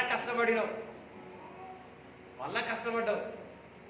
ఏమైనా ఇంకా 3 లక్షలు సంపాదించినాం కొద్ది రోజులు. ఇంకా ఒక 10 ఉంటాయేమో, మళ్ళీ వేసినావు, 10 సంపాదించినావు. మళ్ళా అటు తిరిగి వచ్చి ఏం చేసినావు? అనుకున్నాడు నాకు 15 లక్షలు ఉన్నాయి అపార్ట్లు అన్నాడు. వెళ్ళి చూసే వరకు 0 బ్యాలెన్స్. ఏమన్నాయి? 0 బ్యాలెన్స్. అంటే నువ్వు చేస్తున్న ప్రతి పని కూడా సంచులో ఏముంది?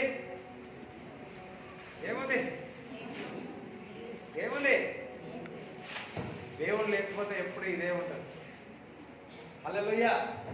దేవుడు లేకపోతే ఇదే ఉంటుంది.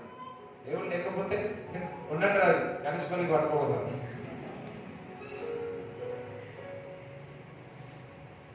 దేవుడు లేకపోతే అదే విధంగా ఉంటుంది. దేవుడికి కనపరచకపోతే అదే విధంగా ఉంటుంది.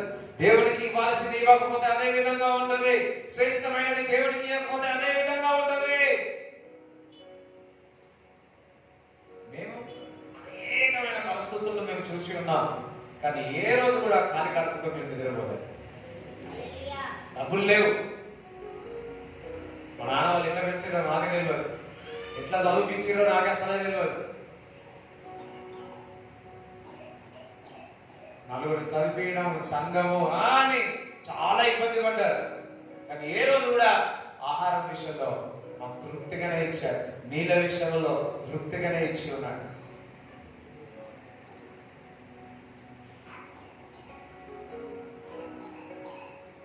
హల్లెలూయా. ఈరోజు ఆ సంచి ఏదైతే చింగిపోయి ఉందో, ఈరోజు మనం ఏం చేయాలి? దేవుడి తత్వం వైపు తిరిగి ఏం చేయాలా?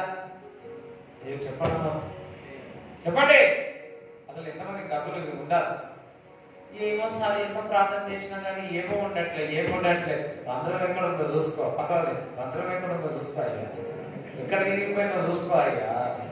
జోబుల నింపుతా ఉన్న రంధ్రం పడ్డది, ఏముంది? హల్లెలూయా. ఈరోజు సూది దారం తీసుకొచ్చి ఆ జోబులు కుడతా ఉన్నాడు యేసయ్య. హల్లెలూయా. ఈరోజు పోగొట్టుకునే తిరిగి ఇవ్వడానికి దేవుడు ఈరోజు అభిషేకించబోతున్నాడు.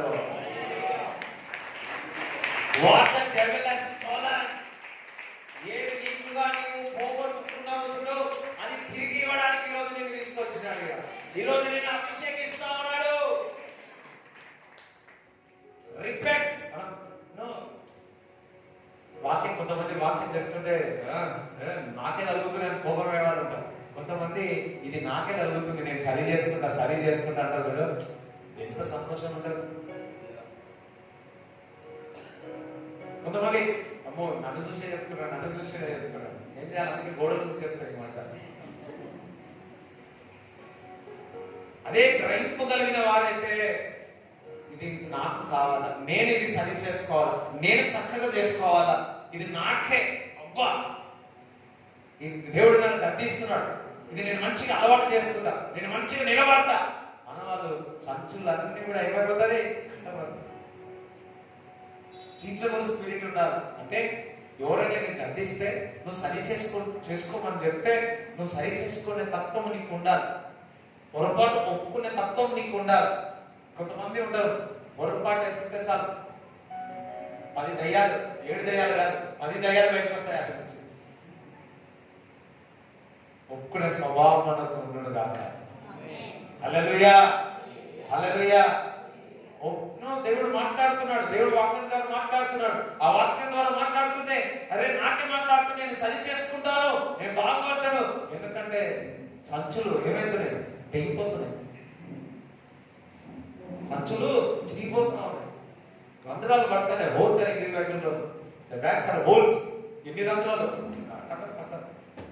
ఈరోజు ఆయన దగ్గర ప్రశాంతపడి ఈ రోజు వచ్చి మీ బ్యాంకులో ఎప్పుడు నిండుగా ఉన్నాడు కాక. కాగా సైన్యములకు అధిపత్యకు యెహోవా సెలవిచ్చినదేమనగా, మీ ప్రవర్తనను గురించి ఆలోచించుకొనుడి. పర్వతములెక్కి మ్రాను తీసుకొని వచ్చి మీరు ఈ మందిరమును కట్టించిన యెడల దాని యందు నేను సంతోషించి నన్ను గణపరచుకొందునని యెహోవా సెలవిచ్చుచున్నాడు. సో మీరందరికి చెప్పి ఒక మాట అంటున్నారు, మీరందరూ దేవుడి తట్టు నుంచి దూరం అయిపోయి ఉన్నారు, మీ అందరికి ఒక పని ఇస్తున్నాను, నా మందిరాన్ని కట్టండి అంటున్నాడు. దేవుడు ప్రజలకు ఒక ఏం చెప్తున్నాడు అంటే, నా మందిరాన్ని కట్టమంటున్నాడు. నువ్వు నా మందిరాన్ని కట్టడానికి నువ్వు సహకరిస్తే నీ యొక్క సంచులను నేను నింపుతాను, ఆ రంధ్రాలు ఉండవు అంటున్నాడు. నీవు ఏదైతే విత్తనం వేస్తుందో అది నీకు సమృద్ధికి ఇస్తాను అంటున్నాడు. నువ్వు నీళ్ళు తాగినది, నువ్వు ఆహారం తినది అది కరెక్ట్ గా కడుపు నిండా ఉండాలి అంటే నువ్వు దేవుడి యొక్క మందిరం యొక్క పరిచర్యను నువ్వు వాడబడాలి. అదే ఇశ్రాయేలు ప్రజలు చెప్తా ఉన్నాడు. ఎందుకంటే ఈ భూమి పైన తనకి ఇష్టంగా కట్టుకున్న మందిరం ఇది.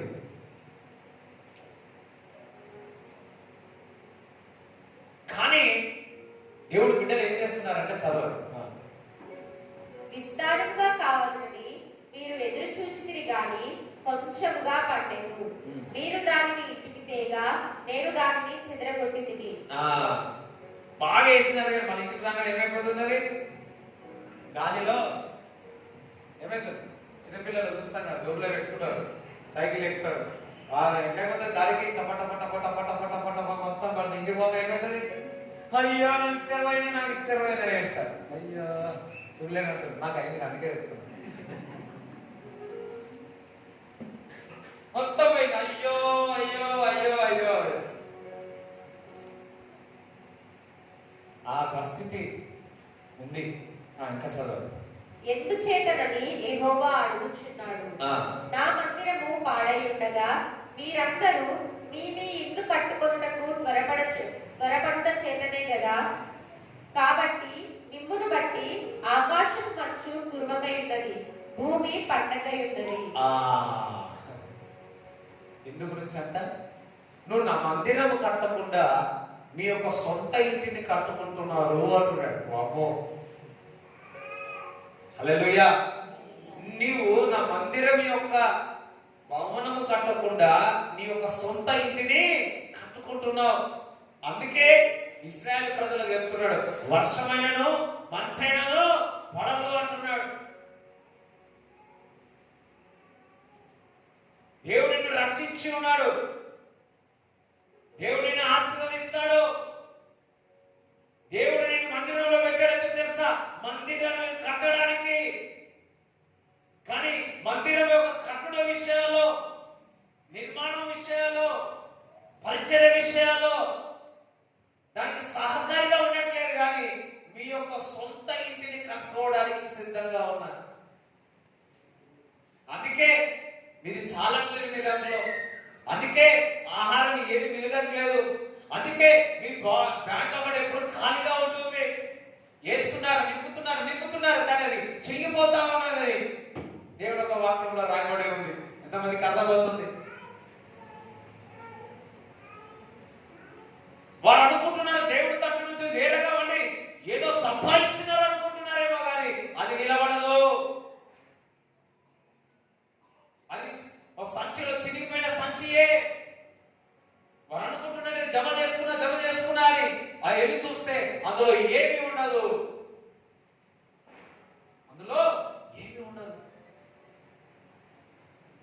కొన్ని మాటలు కొద్ది ఘాటుగా ఉండొచ్చేమో.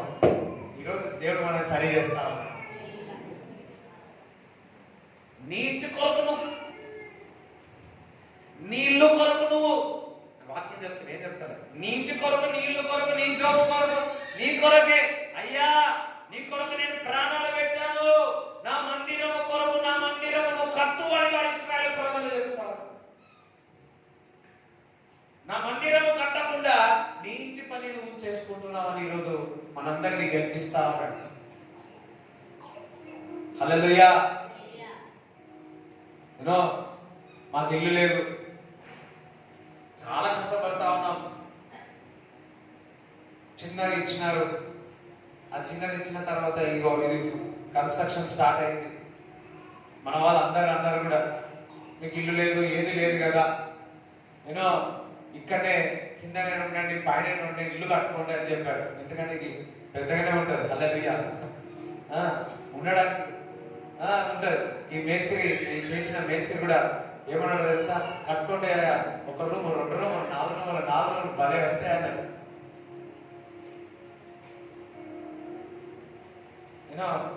మా అన్నను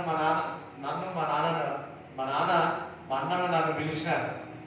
ఏబ్రా అందరు ఇట్లా అంటారు, మరి ఏం చేద్దామని.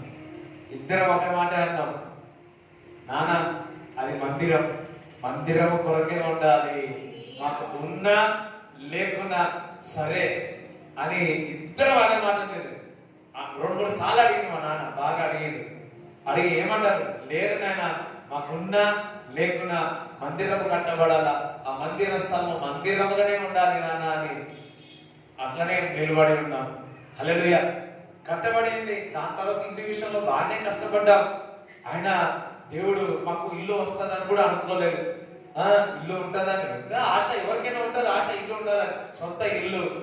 మరి వాళ్ళంతా చేసిన కానీ వీళ్ళు ఎవరు ఏం చేసినా సరే మాతో అన్నలేని ఇద్దరు ఒకటే అనుకున్నాం. ఏమన్నా తెలుసా?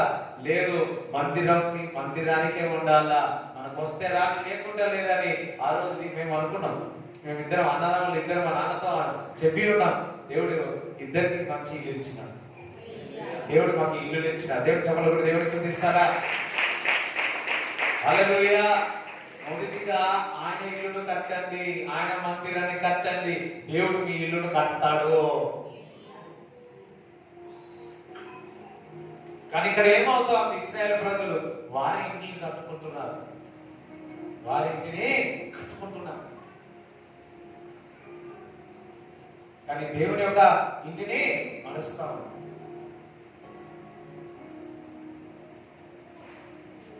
హల్లెలూయా. ఈరోజు జ్ఞాపకం చేస్తున్నాడు. అయ్యా నేనెట్లా ఇల్లు దేవుడి మందిరం కట్టేది? దేవుడు వాడుకుంటాడు, దేవుడు నేను ఆశీర్వదిస్తాడు. ఆశ ఉందా ప్రార్థన చేయండి. ఆశ తొందరలో ముందున్న స్థలం కన్స్ట్రక్షన్ స్టార్ట్ చేస్తామేమో, అందుకే దేవుడు స్టార్ట్ చేశాడు.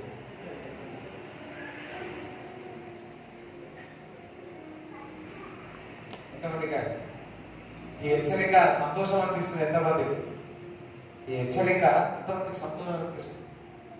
యు బిల్డింగ్ యువర్ హౌస్, నీ ఇంటి నువ్వు కట్టుకుంటున్నావు, మంచిగా కట్టుకుంటున్నావు. మరి దేవుని యొక్క ఇంటి విషయంలో ఏమైంది? ఏమైందని దేవుడు ఈరోజు క్వశ్చన్ వేస్తాను.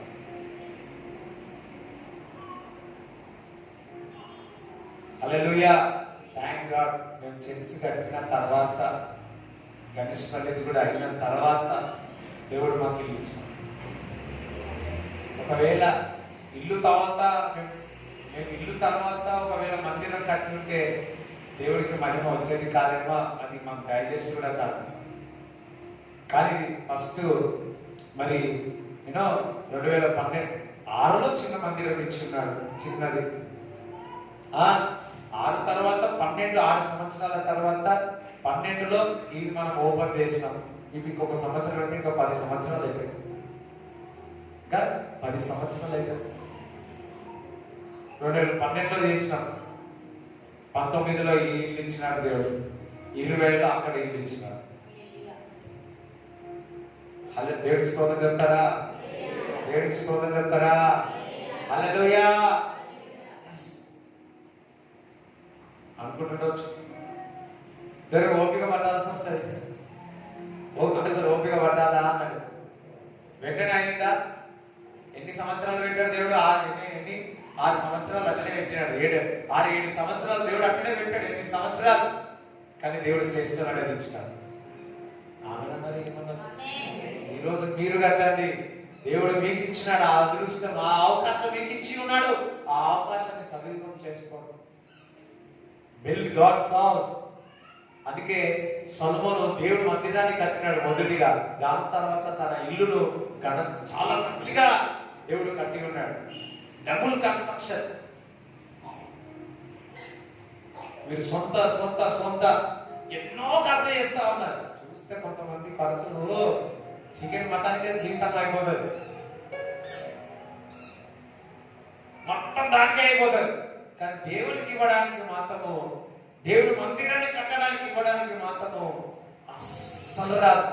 మీరు అస్సలు రాకపోయి ఆ సంచి అంతా ఏమైతుంటది? పాపం 10 రూపాయలు పోయేది 2000 నోటు కూడా ఆ సంచి తిరిగిపోయింది.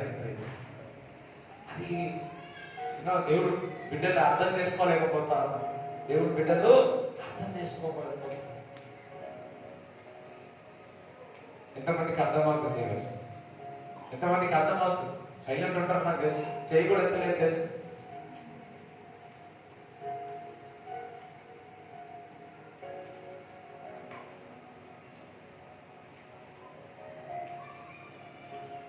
ఈరోజు మనం సరి చేసుకుందాం. మనం హల్లెలూయా చెప్తారా? దేవుడికి మహిమ చెల్లిస్తారా? అవసరములు కూడా దేవుడిని స్తుతించండి. దేవుడిని స్తుతించండి. హల్లెలూయా. 11 చదవండి. నేను భూమికి పర్వతములకును అనావృష్టి కలుగజేసి ధాన్యము విషయంలోను, ద్రాక్షారసము విషయంలోను, తైలము విషయంలోను, భూమి ఫలించు సమస్తము విషయంలోను, మనుషుల విషయంలోను, పశువుల విషయంలోను, చేతి పనులన్నిటి విషయంలోను క్షామము పుట్టించున్నాను. నేనేం పలకడానికి అర్థమై ఉంటుంది. 2:9 చదవండి.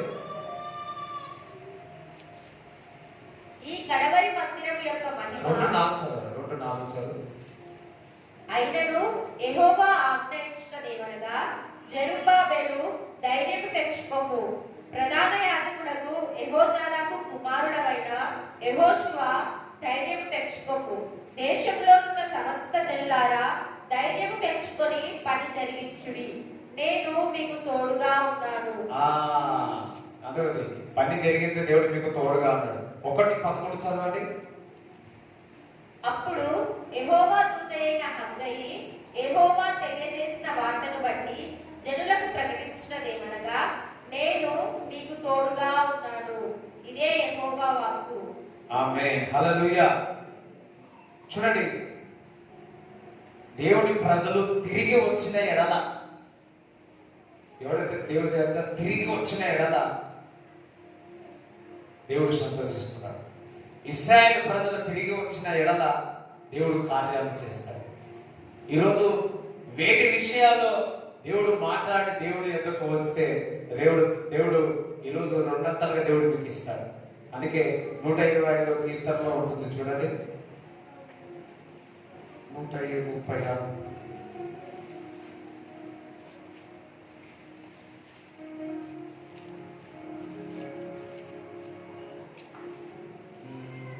ఆ, 126.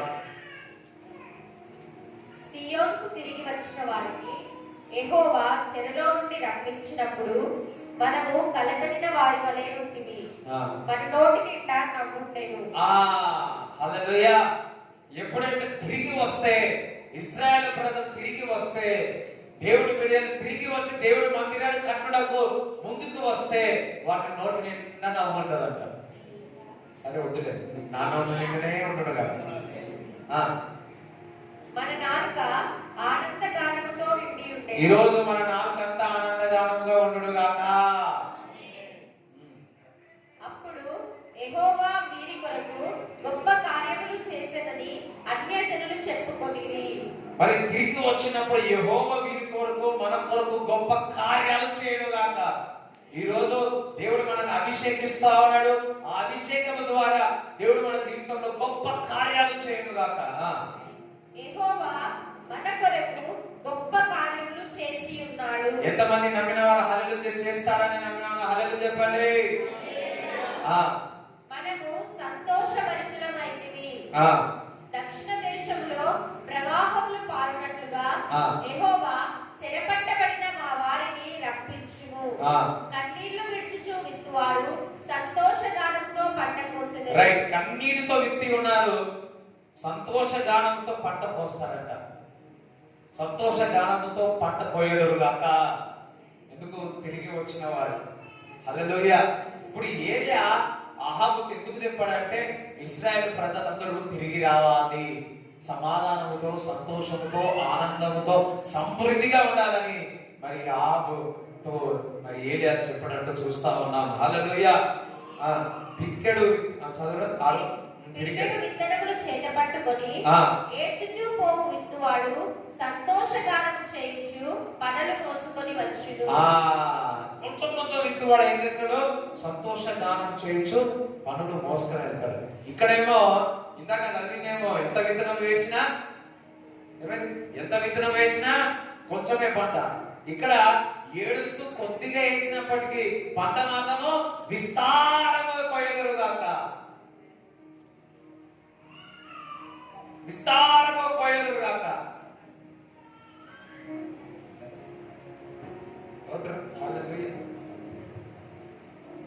జకర్యా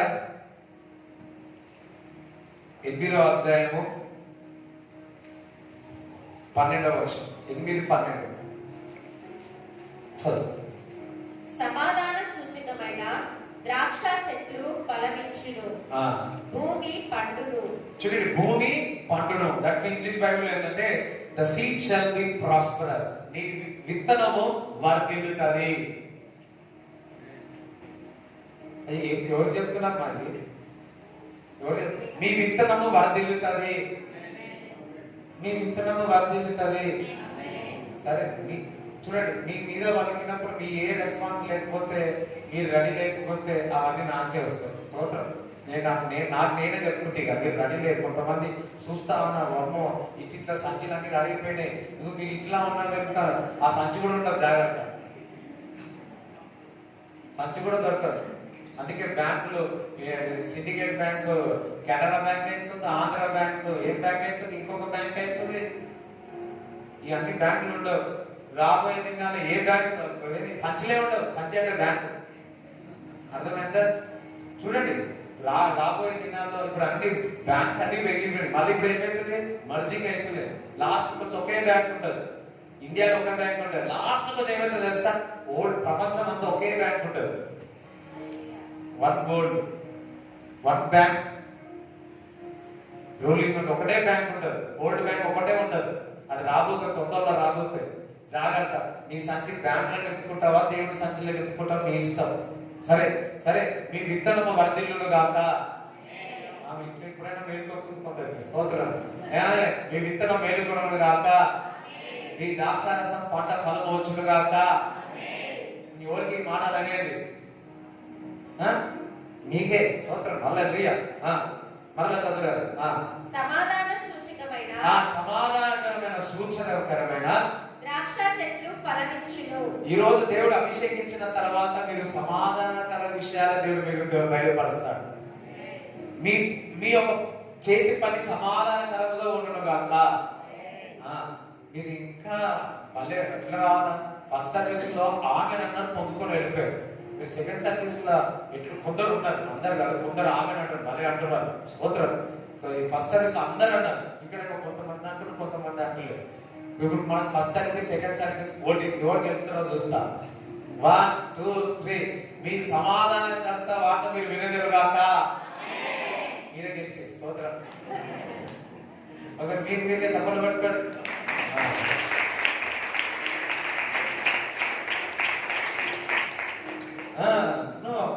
రెస్పాన్స్ ఓన్లీ. ఈరోజు సాయంకాలం అదే వార్త ఉంది. సాయంకాలం ఉపవాస ప్రార్థన జరుగుతుంది. సో ఈరోజు అదే మీకు చెప్పాలనుకుంటున్నాను. ఇప్పుడు నా నోట నుంచి బయటికి రావద్దు ప్రభు. హల్లెలూయా అంటారు. You will prosperous. You will prosperous. నువ్వు వర్ధిల్లుతావు. తిరిగి వస్తే నువ్వు వర్ధిల్లుతావు. నువ్వు సంతోషభరితమవుతావు. చదువు. భూమి పండును, ఆకాశము నుండి మంచు కురియును. ఈ జనులలో శేషించిన వారికి వీటినన్నిటిని నేను స్వాస్థ్యముగా ఇద్దును.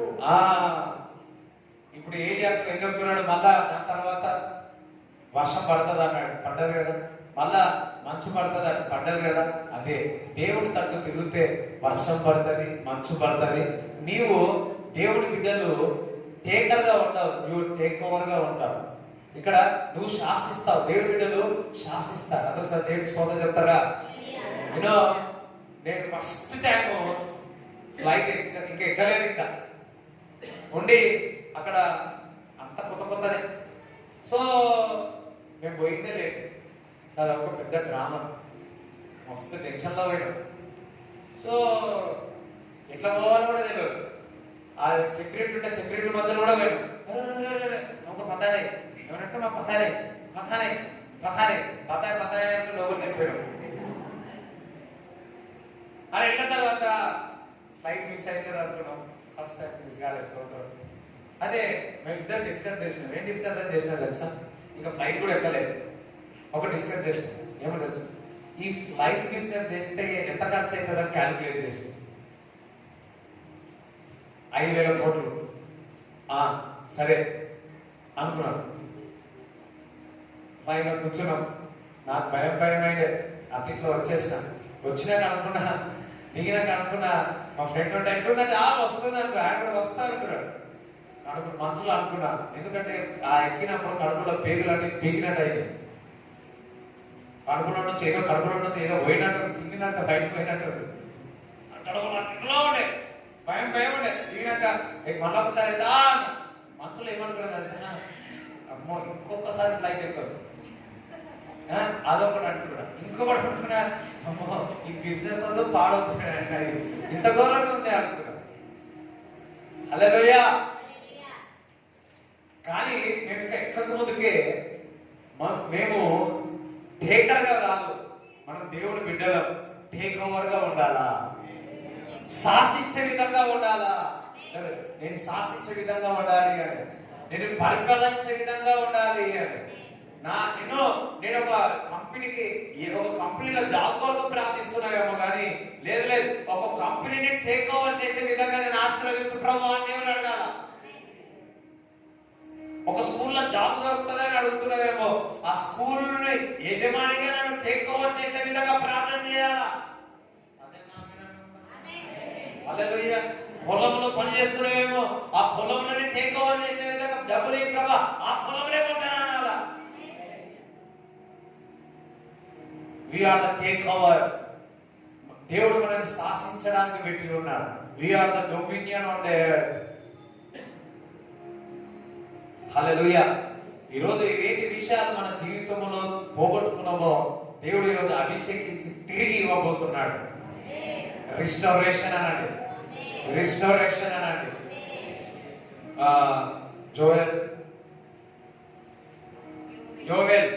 యోవేల్ 2వ అధ్యాయము 25 చదవండి. మీరు కడుపారాటిని తృప్తి పొంది మీ కొరకు వింత కార్యములను జరిగించిన. చూడండి, ఈ రోజు నుంచి ఎంతమంది కడుపు తింటలేదేమో, ఈ రోజు మంచిగా తింటారు. ఇంకా ఉపవాస ప్రార్థన జాగ్రత్త. మీ కొరకు వింత కార్యములను జరిగించిన. ఈ రోజు దేవుడు మీకు వింత కార్యాలు చేయను గాక. అందులో వింత అన్నాడు, వింత అన్నాడు. వింత ఏది? వింత అన్న సార్. చూడండి, మనుషులు వింత కార్యాలు చేస్తారు. ఎట్లా చేస్తారు తెలుసు కదా. ఆ యూట్యూబ్ లో చూసి ఈ యూట్యూబ్ లో చూసి వంట వింత కూర అవుతుంది కదా. అది వింతగా ఉంటుంది, చూడడానికి ఇంపుగా ఉంటుంది. స్తోత్రం అయితే కదా. సో వింతగా దేవుడు మనుషులు వింతగా చేస్తారు, అది సక్సెస్ గా. దేవుడు నీ కొరకు వింత కార్యాలు చేస్తాడు. అంటే సార్, నా కొరకు నా దేవుడు వింత కార్యాలు చేస్తాడు. ఎస్, ఈరోజు అభిషేకించబోతున్నాడు. ఆయన అభిషేకించి దేవుడి పట్ల వింత కార్యాలు చేయబోతున్నాడు. మీ దేవుడైన యెహోవా నామమును స్తుతించునట్లు నేను పంపిన విడుదలను, బొంగలి పురుగులను, పసరు పురుగులను, చీడ పురుగులను అను నా మహాసైన్యము తినివేసిన సంవత్సరముల పంటను మీకు మరలాగిత్తును. చూడండి, ఎవరు పంపించారు? ఎవరు పంపించారు? నిజంగా చెప్పండి, ఎవరు పంపించినట్టు అన్నాడు? దయ్యం పంపించినట్టు అన్నాడు. దయ్యం వచ్చిందా? దేవునికి వ్యతిరేకంగా. కానీ మరలా దేవుడి దగ్గర తిరిగితే దేవుడు ఏం చెప్తున్నాడు? మీరు కడపాడ తింటారు, పోగొట్టుకునే తిరిగి ఇస్తా అంటున్నాడు. ఈరోజు వేటి విషయాలు మనం పోగొట్టుకున్నామో ఈరోజు ఆయన నూనె ద్వారా, ఆయన తైలం ద్వారా అభిషేకించి పొందుకోబోతున్నాం. నా జనులు ఇక నిన్నటికి సిగ్గునొద్దరు. మీరు ఎప్పుడు సిగ్గుపడాలి, తలగా ఉంటారు, తోకగా కాదు. అప్పుడు ఇశ్రాయేలీల మధ్య ఉన్నవాడను నేనే అనియు, నేనే మీ దేవుడనైన యెహోవాననియు, నేను తప్ప వేరు దేవుడొకడును లేడనియు మీరు తెలుసుకొందురు. నా జనులు ఇక నెన్నడును సిగ్గునొందకయుందురు. ఎప్పుడు ఈ రోజు నుంచి దేవుడు తిరిగి రెండంతలుగా దేవుడు ఇవ్వబోతున్నాడు. ఎప్పుడు కూడా మీరు సిగ్గునొంద దేవుడు మిమ్మల్ని తలగా పెట్టబోతున్నాడు.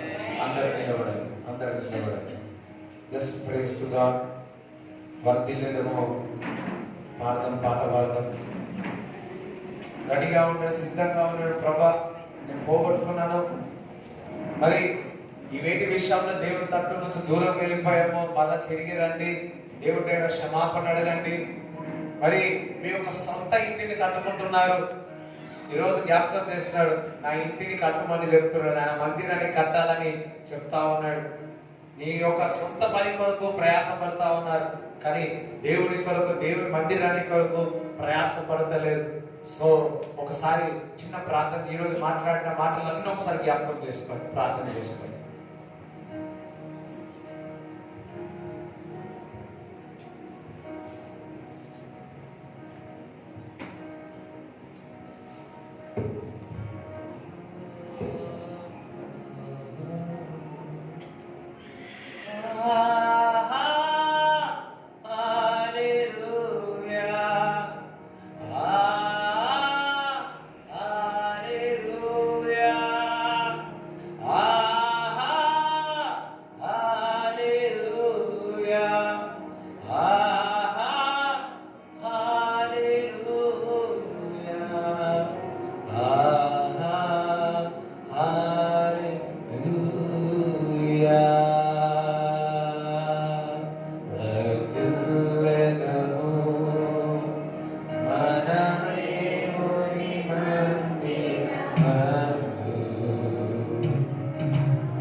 ఒడిలో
తల్లి ఒడిలో కౌగలించే బిడ్డవలే తండ్రి నీ ఒడిలోనే ఒదిగెదనయ్యా, ఒదిగెదనయ్యా. తల్లి ఒడిలో కౌగలించే బిడ్డవలే తండ్రి నీ ఒడిలోనే ఒదిగెదనయ్యా, ఒదిగెదనయ్యా. మంచి కాపరి నా జీవ కాపరి, మంచి కాపరి నా జీవ కాపరి, హృదయ పాలకుడా,